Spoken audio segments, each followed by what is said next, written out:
Hello শিক্ষার্থীরা, আশা করি তোমরা ভালো আছো। আজকে আমি তোমাদের সামনে আলোচনা করব তোমাদের বইয়ের প্রথম অধ্যায়, ফিজিক্সের প্রথম অধ্যায় ভৌত রাশি ও তার পরিমাপ অধ্যায়টি নিয়ে। এই অধ্যায়ে বেশ কিছু এমসিকিউ আমাদের বোর্ড পরীক্ষাগুলোতে আসে, যদিও সৃজনশীল প্রশ্নগুলোতে আমার একটা হয় না, তারপরেও আমাদেরকে এটার এমসিকিউ এর অ্যান্সারগুলো করার জন্য এই অধ্যায়টা খুবই ভালো করে পড়তে হবে। বেসিক্যালি এখানে দুটো সূত্র আছে। এই সূত্র বেশ কিছু অঙ্ক আমাদের সৃজনশীল তেও আসে অনেক সময়, অথবা দেখা যাচ্ছে যে এমসিকিউতেও অনেক সময় আসে। দুই একটা এমসিকিউ অবশ্যই এখান থেকে হবেই। তো সেই সৃজনশীলে আসা এবং এমসিকিউ এ আসা প্রশ্নগুলোর মধ্যে স্লাইড ক্যালিপার্স এবং স্ক্রু গজের যে প্রশ্নগুলো আছে সেই সম্বন্ধে আজকে তোমাদের সাথে একটু আলোচনা করব, এবং কিছু মৌলিক রাশি এবং লব্ধ রাশি যে আছে সেই মৌলিক এবং লব্ধ রাশিগুলো নিয়েও আমি ছোটোখাটো সময় হলে আলোচনা করব। তো চলো প্রথমে আমরা স্লাইড ক্যালিপার্সের সমস্যাগুলো নিয়ে একটু আলোচনা করি। স্লাইড ক্যালিপার্সের যে আসলে গাণিতিক যে ফর্মুলাটা, সেই ফর্মুলাটার মধ্যে আমরা যদি আমরা লিখি তাহলে আমরা দেখতে পাই যে এখানে আছে m equal m plus V into VC, যেখানে এটা হচ্ছে আমার কোনো একটা বস্তুর দৈর্ঘ্য পরিমাপ করার ক্ষেত্রে আমাদের এটা ব্যবহার করব এই সূত্রটা। আসলে স্লাইড ক্যালিপার্সগুলো কেন ব্যবহার করা, এটা যদি আগে আমরা জানি তাহলে আমাদের জন্য কাজটা আরও ইজি হয়ে যাবে। সেটা হলো যে যখন দেখা যায় যে কোনো একটা বস্তুর দৈর্ঘ্য ধরো 5 মিলিমিটার হয়েছে, 5 মিলিমিটার হয়ে একটু বেশি, ধরো 5 মিলিমিটার থেকে বেশি কিন্তু 6 মিলিমিটার থেকে একটু কম, তাহলে এক্ষেত্রে আমরা কতটুকু কম অথবা কতটুকু বেশি, অর্থাৎ তখন সেটা পরিমাপ করতে গেলে পয়েন্ট সামথিং মিলিমিটারে হিসাবগুলো আমাকে করতে হবে। সেক্ষেত্রে ওই ধরনের সমস্যাগুলো সমাধান করার জন্যই কিন্তু আসলে এই স্লাইড ক্যালিপার্সের আবির্ভাব ঘটে। এখানে আসলে দুটো স্কেল থাকে, একটা হচ্ছে ভার্নিয়ার স্কেল আর একটা হচ্ছে প্রধান স্কেল। স্লাইড ক্যালিপার্সের ছবিটা তোমরা তোমাদের বইয়ে আছে, এবং প্র্যাকটিক্যালেও তোমাদের এটা খুবই লাগবে, দেখবে তোমরা ওখানে। তো যদি আমরা সেটাতে দেখি যে ভার্নিয়ার স্কেলের মোট 10টা দাগ কাটা থাকে, এবং এই 10টা দাগ আসলে মূল স্কেলের কয়টা দাগের সমান হয় সেটা যদি আমরা একটু খেয়াল করি তাহলে দেখা যাবে যে আমি তোমাদের জন্য এখানে একটা ব্যবস্থা করেছি। আমি যেমন ধরো এটা আমার একটা ভার্নিয়ার স্কেল, এই ভার্নিয়ার স্কেলে এই প্রত্যেকটাকে আমি দাগ কেটে মিলিমিটার এককে লিখেছি। এখানে টোটাল 10টা ভাগ আছে, এই 10টা ভাগ মিলিমিটার এককে আছে, প্রত্যেকটা মিলিমিটার এককে আছে। ধরো এখান থেকে এই পর্যন্ত এক আছে, কিন্তু আসলে 1 মিলিমিটার হবে কিনা সেটা আসলে আমরা প্রধান স্কেলের সাথে পরিমাপ করে তারপর বের করব যে আসলে এই 0 থেকে 1 এটা আসলে কতটুকু বা কত মিলিমিটার সেটা। আচ্ছা, এই ভার্নিয়ার স্কেলটাকে যদি আমরা এই প্রধান স্কেলের সাথে এইভাবে ধরি তাহলে দেখা যাবে যে যখন এটা ঠিক 0 বরাবর এসছে তখন দেখো এই 1 বরাবর কিন্তু যায়নি, ওই 1 থেকে একটু কম আছে। আবার ধরো যখন আমরা এই 1টাকে এই 1 বরাবর করার চেষ্টা করব, অর্থাৎ এই 1 এবং এই 1 সোজা করব, একসাথে করব, অর্থাৎ মিলাবো, একদম একটা সরলরেখার মতো হবে, তখন দেখো যে এই পাশে এই 0 থেকে একটু সরে গেছে। আসলে সে কতটুকু সরে গেছে এটাই হচ্ছে এই প্রত্যেকটা ভাগের মান নির্দেশ করবে, যে আসলে কতটুকু সরে যায় এটার সাথে এটার পার্থক্য হবে ততটুকু। তোমাদের প্রশ্ন দেখা যায় যে তোমরা যখন এই প্রশ্নগুলো সলভ করো তখন তোমরা এই ভার্নিয়ার ধ্রুবক যেটাকে বলা হয় সেটা আসলে এইভাবে দুটো সূত্রের মাধ্যমে তোমরা বের করে থাকো। সেটা হচ্ছে ভার্নিয়ার ধ্রুবককে আমরা নরমালি ভিসি দ্বারা প্রকাশ করি, ভিসি ইকুয়াল এস ভাগ এন। এখানে এসটা হচ্ছে প্রধান স্কেলের 1 ভাগের মান, অর্থাৎ এই যে প্রধান স্কেল আছে আমার এখানে, এই প্রধান স্কেলের 1 ঘরের দৈর্ঘ্য কতটুকু সেটা হচ্ছে এই এস এর মান, আর এনটা হচ্ছে যে আমাদের যে স্কেলটা এখানে আছে, ভার্নিয়ার স্কেল যেটা আছে আমার, সেই স্কেলে মোট কতটা দাগ কাটা আছে সেই দাগের সংখ্যা হচ্ছে আমার এন। আমি যেখানে ভার্নিয়ার স্কেলটা ব্যবহার করেছি সেখানে 10টা দাগ কাটা আছে, তাহলে এখানে এন এর মানটা হবে 10, আর এস এর মানটা হবে প্রধান স্কেল প্রতি 1 ঘরের মান হচ্ছে 1 মিলিমিটার, তাহলে এখানে অবশ্যই 1 মিলিমিটার হবে। 1 মিলিমিটার ইকুয়াল 0.1 মিলিমিটার, এটা আসবে আমার তাহলে ভার্নিয়ার ধ্রুবকের মান। এখন বিষয়টা যদি আমরা আরেকটু ভালো করে বোঝার চেষ্টা করি তাহলে দেখো আমি বললাম যে এটা হলো আমার ভার্নিয়ার স্কেল আর নিচেরটা হলো আমার প্রধান স্কেল। তাহলে দেখো যে এখান থেকে আমি যখন 0তে সোজা করে রেখেছি, 0 বরাবর রেখেছি, তখন দেখো এই 1 এর বরাবর নেই, একটু দূরে আছে, ভার্নিয়ার স্কেলটা একটু দূরে আছে প্রধান স্কেলের থেকে, 1 থেকে একটু দূরে আছে। আর কতটুকু দূরে আছে সেটা আমরা যদি বের করতে চাই তাহলে এটা আরো একভাবে বের করা যেতে পারে। সেটা হচ্ছে যে আমরা দেখলাম ভার্নিয়ার স্কেলে 9 ভাগ, প্রধান স্কেলের 9 ভাগের সমান হচ্ছে ভার্নিয়ার স্কেলের 10 ভাগ। তাহলে আমরা বলতে পারি ভার্নিয়ার স্কেলের দ্বারা যদি আমরা ভার্নিয়ার স্কেলের এক ঘরের দৈর্ঘ্য প্রতি এক ঘরের দৈর্ঘ্য বের করতে চাই, তাহলে আমরা এখন এই সূত্রটা দিয়েও করতে পারি। সেটা হলো যে আমরা ঐকিক নিয়মে করতে পারি যে ভার্নিয়ার স্কেলের 10 ভাগ প্রধান স্কেলের 9 ভাগের সমান। তাহলে ভার্নিয়ার স্কেলের 1 ভাগ প্রধান স্কেলের কত ভাগের সমান হবে? অবশ্যই কম, এত, অর্থাৎ পয়েন্ট এত। তাহলে আমরা দেখতে পাচ্ছি এখানে যে 0.9 হবে, অর্থাৎ আমরা ভার্নিয়ার স্কেলটা যে ব্যবহার করেছিলাম এখানে দেখো ভার্নিয়ার স্কেলটা তাহলে আসলে এখান থেকে এই পর্যন্ত এটা হবে 0.9, অর্থাৎ ভার্নিয়ার স্কেলের এক ঘরের মান হবে 0.9 মিলিমিটার। ওকে, তাহলে যদি আমরা ভার্নিয়ার ধ্রুবক আসলে দেখো যে এটার সাথে এই মূল স্কেলের অর্থাৎ ভার্নিয়ার স্কেলের সাথে মূল স্কেলের পার্থক্য কতটুকু সেটা যদি আমরা বের করতে চাই, তাহলে আমরা এভাবে করতে পারি যে মূল স্কেলের 1 মিলিমিটার মাইনাস ভার্নিয়ার স্কেলের ছিল এত, আর কতটুকু পার্থক্য? 0.1। তাহলে এটাই হচ্ছে আমার ভিসি, এটাই হচ্ছে ভিসি। এইভাবেও তোমরা বের করতে পারো।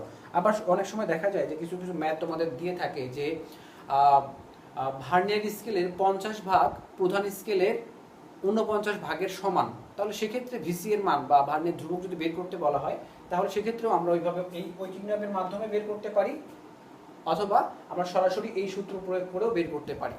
তো এই অঙ্কগুলো নিয়ে কোনো টেনশনের কিছুই নেই, তোমরা জাস্ট খালি যদি একটু বোঝো ভার্নিয়ার স্কেল এবং প্রধান স্কেলের মধ্যে পার্থক্যটা কি, কতটুকু পার্থক্য, সেটা বুঝতে পারলে কিন্তু তোমরা কাজটা করে ফেলতে পারবে। তার মানে ভার্নিয়ার স্কেলের 10 ভাগ আর প্রধান স্কেলের 9 ভাগ পরস্পর সমান হয়ে থাকে। তাহলে তোমাকে আগে বের করতে হবে যে ভার্নিয়ার স্কেলের তাহলে ওই এক ভাগের দৈর্ঘ্য কতটুকু সেটা বের করতে হবে, যেটা আমরা এইভাবে বের করলাম যে ভার্নিয়ার স্কেল এক ঘরের দৈর্ঘ্য হচ্ছে আমার 0.9 মিলিমিটার।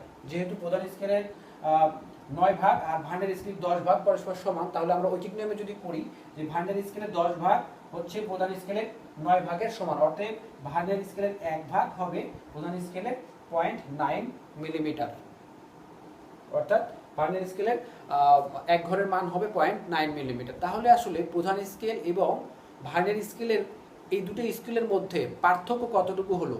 পার্থক্য হচ্ছে এই এতটুকু, 1 মিলিমিটার প্রধান স্কেলেরটা থেকে আমরা ভার্নিয়ার স্কেলেরটা বাদ দিয়ে দিব, তাহলে আমার পার্থক্যটা পাবো হচ্ছে 1.1 মিলিমিটার। এটাই হচ্ছে আমার ভার্নিয়ার ধ্রুবক বা ভিসি।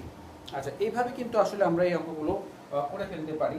এখন যদি এই অঙ্কটা আমরা ধরো এটা দিয়ে একটা কোনো কিছু পরিমাপ যদি আমরা করতে চাই এই সূত্রটা প্রয়োগ করি, তাহলে দেখো আমি স্লাইড ক্যালিপারটা তোমরা দেখেছো, ধরো আমি পরিমাপ করলাম, করে দেখা গেল যে আমি একটা কোনো একটা বস্তু, ছোট একটা বস্তু আমি এখানে দিয়েছি, দিয়ে দেখতেছি আমি একটা পরিমাপ করতে, তাহলে এমন করতে করতে দেখা গেল যে আমার এইরকম একটা জায়গায় চলে আসছে, এইরকম একটা মানে এটাকে একটু দূরত্বটা মাপার জন্য আমরা এটাকে একটু সরিয়ে নিলাম, তাহলে দেখা যাচ্ছে যে তখন আমার দেখা যাচ্ছে এইখানে বস্তুটা আমি রেখেছিলাম, সেই বস্তুটা ঠিকঠাক মতো ওখানে এঁটে গেছে। তাহলে এখন আমার ওই বস্তুটার দৈর্ঘ্যটা আমি পরিমাপ করতে চাই, তাহলে দেখতে হবে যে আসলে আমার পরিমাপটা কি হবে। তাহলে দেখবো এখানে কোন দাগটার সাথে সব থেকে ভালোভাবে মিলে গেছে, প্রধান স্কেলের দাগ এবং ভার্নিয়ার স্কেলের দাগ কোনটা সব থেকে ভালো মিলেছে সেটাকে আমার আইডেন্টিফাই করতে হবে। তাহলে দেখা যাচ্ছে এখানে এই 3 নাম্বার দাগটা খুব ভালোভাবে ভার্নিয়ার স্কেলের 3 নাম্বার দাগটা খুব ভালোভাবে মিশে গেছে বা মিলে গেছে, একেবারেই মিলে গেছে, খুব সুন্দরভাবে মিলে গেছে। দেখো তাহলে আমরা প্রধান স্কেলের জায়গায় এখানে এম এর মান দেখো, এম এর মান কোনটা ধরবো, তাহলে যে দাগ বরাবর মিলে গেছে কত নাম্বার, প্রধান স্কেলে কত নাম্বার দাগ মিলেছে? 4 নাম্বার দাগ মিলেছে, তাহলে এখানে আমরা লিখবো 4। তো প্র্যাকটিক্যালের জন্য এটা খুবই সহায়ক হবে, প্রধান স্কেলে 4 লিখবো এবং এই জায়গায় প্লাস দিয়ে ভার্নিয়ার স্কেলে কত নাম্বার দাগের সাথে মিলেছে? 3 নাম্বার। তাহলে ভার্নিয়ার, এটা হচ্ছে ভার্নিয়ার সমাপতন, মানে কি ভার্নিয়ার স্কেলের কোন দাগের সাথে সবথেকে ভালো মিলে যায় সেটা। তাহলে 3 নাম্বার দাগের সাথে মিলেছে, তাহলে এখানে হবে 3 বা 3, এখানে হবে 3 ইনটু এন্ড ভিসি এর মান তো আমরা বের করেই ফেলেছি অলরেডি, 0.1 এখানে আমরা গুণ করে দিব, তাহলে যেটা হবে সেটা ক্যালকুলেশন করেই হবে আমার এই ওই বস্তুটার দৈর্ঘ্য হবে সেই অংশটুকু। তাহলে এখানে যদি মান বসাই তাহলে দেখা যাচ্ছে 4 প্লাস 0.3 ইকুয়াল টু 4.3, তার মানে মিলিমিটার। তার মানে বস্তুটি 4 মিলিমিটার হয়ে আরেকটু বড়, সেটা কতটুকু বড় সেটা আমরা এই ভার্নিয়ার স্কেলের সাহায্যে বের করলাম, 0.3 মিলিমিটার বড়। তাহলে দেখো যে কোনো একটা বস্তুকে পরিমাপ করতে গেলে যখন দেখা যাবে সে যে একটা পূর্ণ সংখ্যা থেকে ওইটা আরেকটু বড় হয়েছে, তাহলে ওই কতটুকু বড় হয়েছে তা বের করার জন্য আসলে আমরা নর্মালি এই সেন্টিমিটার স্কেলগুলোতে বা এই ধরনের মিলিমিটার স্কেলগুলোতে পরিমাপ করে বের করতে পারবো না। পয়েন্ট পয়েন্ট সামথিং আকার মিলিমিটার যখন থাকবে সেই বস্তুটা, তাহলে বের করার জন্য ওই দৈর্ঘ্যটা বের করার জন্য, ক্ষুদ্র দৈর্ঘ্যটা বের করার জন্য আসলে আমার তখন স্লাইড ক্যালিপার্সের দরকার হবে। তাহলে এই ধরনের অঙ্কগুলো যদি দেখো, আমি একটা উদাহরণ তোমাদের বলি যেটা অনেক বোর্ডে এসেছিল। সেটা যেমন ধরো যে এটা কুমিল্লা বোর্ডে 15 সালে এসেছিল যে ভার্নিয়ার স্কেলের 50 ঘর সমান প্রধান স্কেলের 49 ঘর, প্রধান স্কেলের ক্ষুদ্রতম এক ঘর সমান সমান 1 মিলিমিটার হলে ভার্নিয়ার ধ্রুবক কত। তাহলে এখানে খুব সহজেই তোমরা বের করতে পারবা যে দেখো 50 ঘরের সমান, 50 ঘর প্রধান স্কেলের 49 ঘরের সমান। তাহলে এটা সরাসরি তোমরা এই সূত্র দিয়ে বের করতে পারো যে ভার্নিয়ার ধ্রুবক VC = H/N। তাহলে প্রধান এখানে বলেও দিয়েছে যে প্রধান স্কেলের এক ঘরের মান বলে দিয়েছে হলো 1 মিলিমিটার, 1 মিলিমিটার। আর 50 ভাগ, তাহলে 50 ভাগ ইকুয়াল টু যেটা হবে, তাহলে এটা দিয়ে যদি আমরা করি 2 দিয়ে গুণ করলে 50 গুণন 2, 2 ইকুয়াল 100 উপরে 2 ইকুয়াল 0.02। অর্থাৎ এটার ক্ষেত্রে ভার্নিয়ার ধ্রুবকের মান আসবে 0.02 মিলিমিটার, 0.02 মিলিমিটার। তো এইভাবে তোমরা অঙ্কটা করতে পারো, অথবা তোমরা আরো একটা ভাবে করতে পারো। সেটা হচ্ছে এরকম যে তুমি দেখো উইকিট নিয়মেই করো, আমি যেভাবে শিখিয়ে দিলাম তোমাদের প্রথমে, যে ভার্নিয়ার স্কেলের 50 ভাগ, ভার্নিয়ার স্কেলের 50 ভাগ ভার্নিয়ার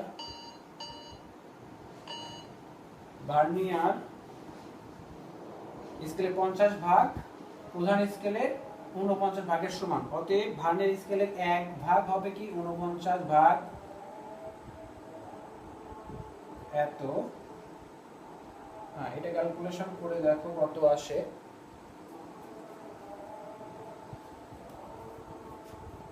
তাহলে হ্যাঁ 49 ভাগ হচ্ছে 50, তাহলে আসছে 0.9ই আসছে, ধরো 0.9 আসলো।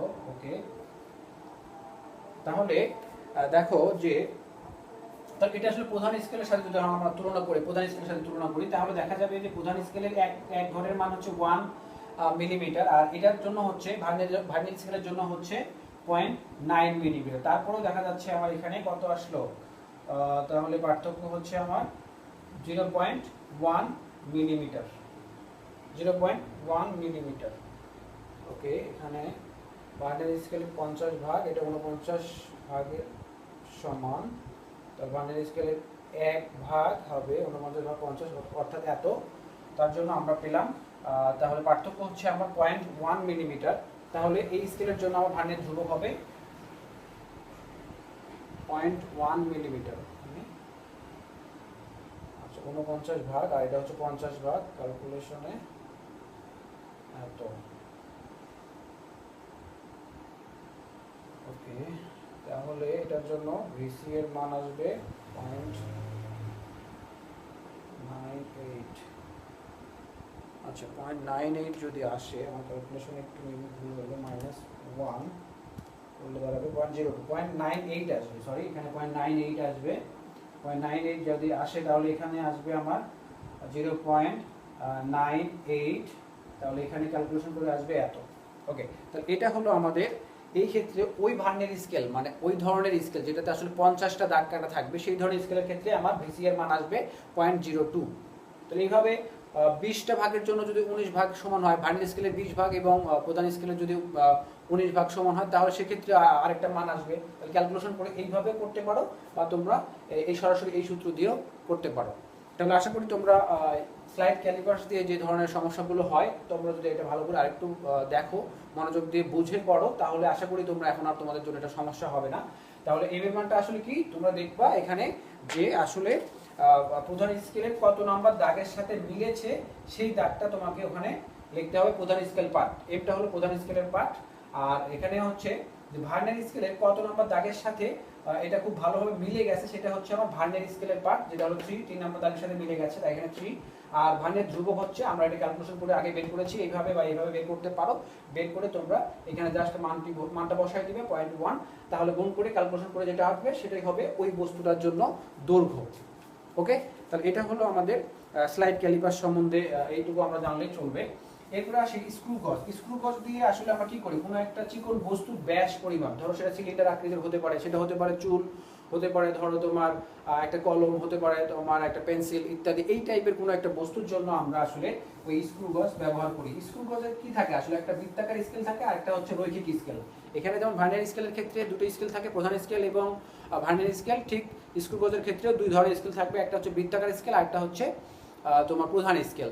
আমরা ওই বৃত্তাকার স্কেল এমন হয় যে আমরা যদি ওই স্লাইড স্ক্রু গজটাকে একটু ঘুরাই, এইভাবে ঘুরাই, তাহলে বৃত্তাকার পথ বরাবর সেটা 100টা দাগ কাটা থাকে। সেই 100টা দাগ ধরো যদি এরকম হয়, বৃত্তাকার স্কেলটা এরকম থাকবে আর প্রধান স্কেলটা মনে করি এইভাবে দাগ কাটা আছে, এরকম করে দাগ কাটা আছে, আর বৃত্তাকার স্কেলে এইভাবে দাগ কাটা থাকবে। ধরো 0 1 2 3 4, এটা 5। ধরো আমি এটা ঘোরাচ্ছি, প্রতি এক পাক ঘোরালে আসলে আমাদের যে স্ক্রু গজগুলো আমরা ব্যবহার করি সেটা প্রতি এক পাক পূর্ণ একবার ঘুরিয়ে ফেললে, অর্থাৎ যদি আমার ওখানে বৃত্তাকার স্কেলে 100টা দাগ কাটা থাকে, তাহলে 100টা দাগ অর্থাৎ যেখান থেকে শুরু করেছি ওখান থেকে ঘুরিয়ে আবার সেই জায়গাটায় যদি নিয়ে আসি, তাহলে এক পাক ঘোরা হবে। তাহলে এক পাক যদি ঘুরে, তাহলে সেই দূরত্ব অতিক্রম, ওই স্লাইড ক্যালিপার স্ক্রু গজটা 1 মিলিমিটার দূরত্ব অতিক্রম করে। ওকে, তাহলে 1 মিলিমিটার দূরত্ব অতিক্রম করে। তাহলে এটার ক্ষেত্রে ভার্নিয়ার ধ্রুবকের জন্য আমরা যদি বের করতে পারি মানটা এরকম, ভার্নিয়ার ধ্রুবক হবে যে 100 ভাগের 1 ভাগ, তার মানে এটার জন্য মান আসবে 0.01 মিলিমিটার। এটা আসবে ভিসি এর মান আসবে, এটা ভিসি হবে এইটা। তাহলে দেখো যে আমরা একটা বস্তু পরিমাপ করতে চাচ্ছি, আসলে তার ব্যাস পরিমাপ করতে চাই, তাহলে বস্তুটাকে আমরা ওইভাবে দিতে হবে। আর স্লাইড ক্যালিপারটার ছবি তোমাদের বইয়ে আছে, তোমরা দেখেছো বা প্র্যাকটিক্যালও দেখবা, যে ওই এমনটা থাকে, আমি আর্ট করার চেষ্টা করছি, এরকমটা থাকবে, এরকম এখানে থাকবে তোমার, এখানে এটাকে ওই বস্তুটাকে আটকে রাখার জন্য এরকম হুকের মতো থাকবে, এখানে বস্তুটাকে নরমালি এই জায়গাটায় দিতে হয়, বস্তুটাকে এখানে দিতে হয়, আর এটাকে ঘোরাইতে হয়। ঘোরাইলে কি হবে, এটা আস্তে আস্তে মুভ করে এইদিকে আসবে, এদিক থেকে আবার ওই দিকে চলে যাবে। ওকে, এই দিক থেকে ওই দিকে চলে যাবে, এইরকম হবে আসলে বস্তুটা ওই দিকে যাবে। এটা হচ্ছে প্রধান স্কেলটা এখানে থাকে, আর এই জায়গায় একটা বৃত্তাকার স্কেল থাকে, এখানে একটা বৃত্তাকার স্কেল থাকে, যে বৃত্তাকার স্কেলে 100টা দাগ কাটা থাকে।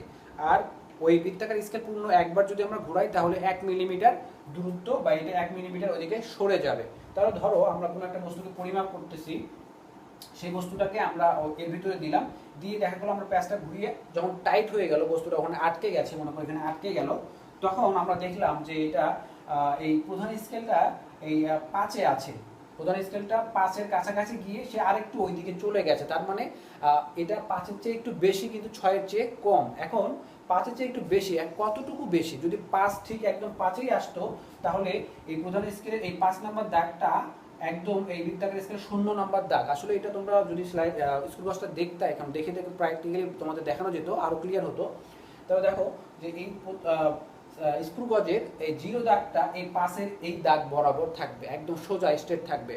যদি এমনটা হয় যে 5-এর চেয়ে বস্তুটা একটু বড়, এটার ব্যাসটা 5-এর চেয়ে একটু বেশি, 5 মিলিমিটারের একটু বেশি কিন্তু 6 মিলিমিটারের কম, তাহলে দেখা যাবে যে এই 6 নাম্বার এই 0 দাগটা, অর্থাৎ বৃত্তাকার স্কেলের 0 দাগটা কিন্তু সরে গেছে, 0 দাগটা ওই বরাবর থাকবে না, হয়তো বা সেটা হতে পারে 20, হতে পারে সেটা 25, হতে পারে 50, এরকম হতে পারে।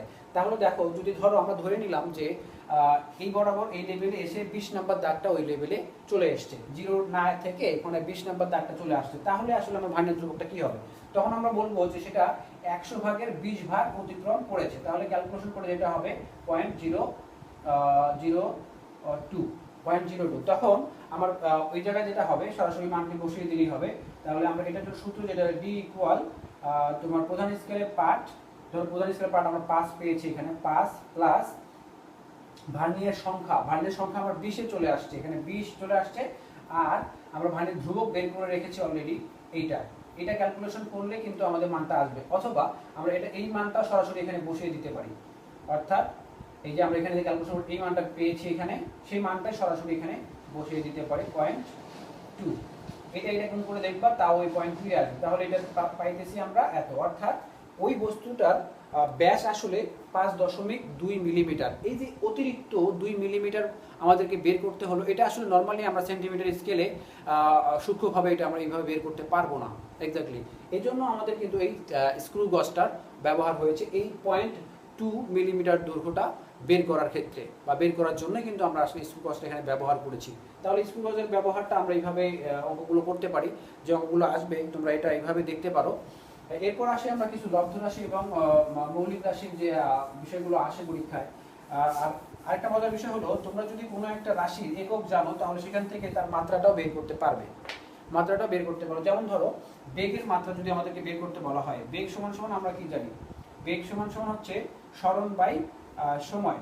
তাহলে দেখো এই জায়গায় সরণটা আসলে কি এক ধরনের দৈর্ঘ্য, তাহলে দৈর্ঘ্যটার জন্য আমরা কি জানি, ধরো আমরা একটা মাত্রা বের করতে চাই, আর বেগের মাত্রাটা থেকে আমরা যদি এটার এককটা জানি, বেগের একক কি metre per second, metre per second, metre per second বা এম এস ইনভার্স 1। তাহলে এটা হচ্ছে কি মিটার, মিটারের জন্য আমরা কি ব্যবহার করি লেন্থ, এটা হচ্ছে একক, একক থেকে আমরা কিভাবে মাত্রা বের করতে পারি সেটা শিখছি।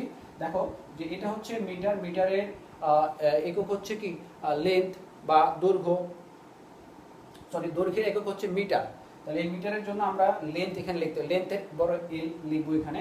আর এটা হচ্ছে সময়, সময়ের জন্য আমরা টাইম ব্যবহার করি, তাহলে এখানে লিখবো আমরা বড় হাতের টি, বড় হাতের টি, আর এই ইনভার্স 1। তাহলে এটা হবে আমাদের বেগের মাত্রা, এটা হবে আমাদের জন্য বেগের মাত্রা। তাহলে যদি আমাদের একক জানা থাকে, একক থেকে আমরা ওখানে মাত্রাটাও খুব ইজিলি বের করতে পারবো। আবার যেমন ধরো আমরা যদি বলি ত্বরণ, ত্বরণের এককটাও আমরা জানি, ত্বরণ এম এস ইনভার্স 2 এটা। তাহলে এখানে এটা হলো মিটার, মিটারের জন্য আমরা লিখি এল মানে লেন্থ, আর এটা হচ্ছে টাইম, টাইমের জন্য লিখি আমরা টি, বড় হাতের টি। এটা হলো আমাদের ত্বরণের জন্য মাত্রা। আচ্ছা এবারে আসি যে কোনো একটা পক্ষে মাত্রা সমীকরণ যেটা আছে, মাত্রা সমীকরণ ঠিক থাকে কিনা এরকম প্রশ্ন আসে। যেমন ধরো এরকম একটা সূত্র দিল, a is equal to ut plus half a t square, এই সূত্রটা আছে। এখন বললো যে এটা আসলে মাত্রাগুলো উভয় পক্ষের মাত্রা ঠিকঠাক আছে কিনা, মাত্রা সমীকরণ সত্যতা যাচাই করো। তখন আমরা কি করব, প্রথমে আমাদের কাজ করতে হবে একটা করে পক্ষ নিয়ে কাজ করতে হবে। আমরা বাম পক্ষটা নিয়ে কাজ করি, বাম পক্ষে কি আছে সরণ বা দূরত্ব। তাহলে সরণের জন্য আমরা কি জানি মাত্রা এল, সরণের মাত্রা হচ্ছে এল। তাহলে বাম পক্ষ কাজ করে আমরা পেলাম কি এল। এবারে আমরা কাজ করবো হচ্ছে ডান পক্ষে, ডান পক্ষে যে রাশিগুলো আছে, যে পদগুলো আছে সেখানে দেখো এটা হচ্ছে ইউ, ইউ এর জন্য আমরা আলাদাভাবে যদি কাজটা করি, ইউ এর জন্য কি ইউটা হচ্ছে বেগ, আদি বেগ। তাহলে বেগের জন্য মাত্রা আমরা বের করলাম একটু আগে এটা। আবার তার সাথে টি গুণ অবস্থায় আছে টি, তাহলে এটার সাথে যদি আমরা টি গুণ অবস্থায় দিই তাহলে দেখো ইনভার্স আর এটা পাওয়ার যদি আমরা নরমালি কি গুণ থাকলে সূচকের জন্য আমরা কি করি, গুণ থাকলে পাওয়ারগুলো কি করি যোগ করি। তাহলে +1 -1 যোগ করলে কি থাকবে অনলি টি এল থাকবে এখানে। তার মানে এই +1 -1 কেটে যাবে, টি এর উপর পাওয়ার 0 হয়ে যাবে। পাওয়ার 0 হয়ে যাওয়া মানে কি টি এর উপর পাওয়ার 0 মানে টি এর ওটার মান আসবে 1, তার সাথে এল গুণ, তার মানে এটা হবে এটা। তাহলে এটার জন্য আমরা টোটাল কি পেলাম শুধু এল পেলাম। ওকে এবার দেখো একটু হাফ আছে, হাফ থাক সমস্যা নেই।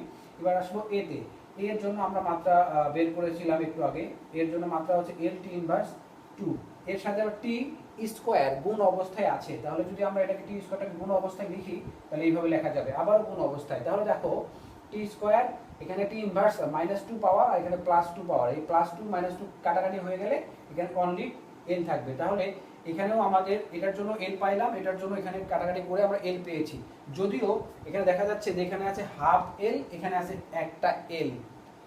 সংখ্যাগত মান যাই হোক না কেন আমাদের দেখতে হবে যে আসলে যে ওখানে যে চলকটা রয়েছে, যে মাত্রাটা আমরা পেয়েছি সেটা এই পাশে আর এই পাশে মাত্রাটা সেম আসছে কিনা। ওখানে সংখ্যাগত সহগ বা সংখ্যা সহগ যাই থাকুক না কেন আমাদেরকে দেখতে হবে আগে যে উভয় পক্ষে আমার সেম মান আসছে কিনা। এই পাশে এল এসছে, এই পাশেও এল আসছে, এখানে হয়তো বা একটা এল প্লাস হাফ এল, তাহলে হচ্ছে এখানে এল ইকুয়াল তোমার এখানে হবে 3 এল বাই 2। তো এই সংখ্যাগত মান যাই আসুক না কেন, সংখ্যা সব যাই আসুক না কেন আমাদের দেখতে হবে এই জিনিসটা ঠিক আছে কিনা, এই মাত্রাটা ঠিক আছে কিনা। যদি থাকে তাহলে আমরা বলতে পারবো যে এটা সত্যতা যাচাই করা হয়ে গেল। এটাই হচ্ছে আমাদের সত্যতা যাচাই। এখন আরেকটা শেষ প্রশ্ন আমি আলোচনা করে নিই, সেটা হচ্ছে যে লব্ধ রাশিগুলো। লব্ধ রাশিটা আবার কি বলতে পারেন যে কাজ একটি লব্ধ রাশি, তারপরে ক্ষমতা একটা লব্ধ রাশি, বল একটা লব্ধ রাশি। কিভাবে এটা আমরা কিভাবে প্রমাণ করব? খুব সহজ এবং সিম্পল একটা বিষয়, যেটা আমরা এইভাবে প্রমাণ করতে পারি। যেমন ধরো বলের কথাই বলা হলো, বল এই বলটাকে যদি আমরা বিশ্লেষণ করি তাহলে কি পাবো? বল এফ সমান সমান কি এম এ, এমটা হলো আমার ভর, ভর গুণন এটা হলো ত্বরণ।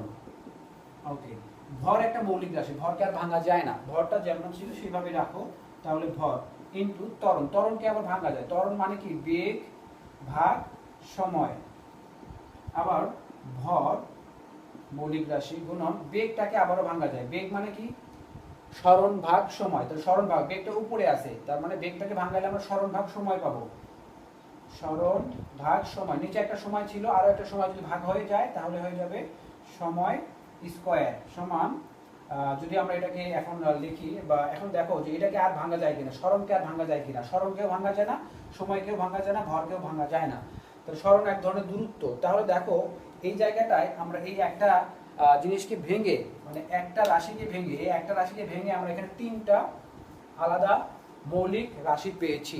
তাহলে লব্ধ রাশি আসলে তারাই যারা আসলে একাধিক মৌলিক রাশির সমন্বয়ে গঠিত, সেটাই হচ্ছে লব্ধ রাশি। যেহেতু আমরা বলটাকে ভেঙে একাধিক মৌলিক রাশি পেয়েছি তাই আমরা বলতে পারি এই বল একটা লব্ধ রাশি। অনুরূপভাবে ক্ষমতা, অনুরূপভাবে কাজ, এগুলোকে আমরা লব্ধ রাশি বলতে পারবো। তো আজকের মতো এই পর্যন্তই। পরবর্তীতে আমরা আরও কিছু আলোচনা নিয়ে হাজির হব তোমাদের সামনে। আশা করি এই কাজটুকু তোমাদের জন্য খুবই উপকৃত হবে। এতে তোমরা বাসায় এটা ভালো করে দেখে প্র্যাকটিস করে শিখে রাখবে, যাতে করে তোমরা এই অধ্যায় থেকে কোনো এমসিকিউ যদি ম্যাথের উপরে বা ধরো তোমার সৃজনশীল আসে তোমরা যেন সেই অ্যান্সারগুলো করতে পারো। এই জন্য আমার এই ছোট্ট প্রয়াস। তোমাদের অনুপ্রেরণায় আমি আগামীতে আরও হয়তো বা ভালো ভালো কিছু জিনিস নিয়ে তোমাদের সামনে হাজির হব। সে পর্যন্ত তোমরা ভালো থাকবে, সুস্থ থাকবে।